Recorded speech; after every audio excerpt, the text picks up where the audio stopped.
उपमुख्यमंत्री एकनाथ शिंदे हे नांदेड दौऱ्यावर आले असताना त्यांना विमानतळावरून नेण्यासाठी चक्क विधानसभा सदस्याचा खोटा लोगो असलेली मर्सिडीज गाडी सज्ज ठेवल्याचा धक्कादायक प्रकार उघडकीस आला। एकनाथ शिंदे दुपारी नांदेड विमानतळावर पोहोचले। येथून पुढे आणि आभार सभेच्या ठिकाणी जाणार होते। शिंदे यांना घेण्यासाठी ताफ्यात सर्वात पुढे एक मर्सिडीज गाडी ठेवण्यात आली होती। MH26 BR 1008 असा या गाडीचा नंबर होता।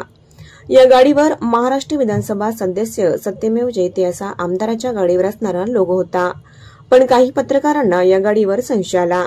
या गाडीची ऑनलाईन तपशील पाहिली असता ही गाडी फायनान्स आणि इतर व्यवसाय असणारे व्यापारी संजय भंडारी यांच्या नावावर असल्याचे स्पष्ट झाले। तिथे उपस्थित पोलिसांच्या निदर्शनास ही बाब काही जणांनी आणून दिली। त्यानंतर पोलिसांनी तडकाफडकीने ही गाडी तेथून हलवली आणि तेथे शासकीय ताफ्यात नेहमी वापरले जाणारे वाहन लावले। तेथून गेल्यावर या मर्सिडीज गाडीवरचा लोगो काढून टाकण्यात आला। पण उपमुख्यमंत्र्यांना घेण्यासाठी चक्क विधानसभा सदस्याचा खोटा लोगो लावणाऱ्यावर पोलीस काय कारवाई करणार हे पाहावे लागणार आहे।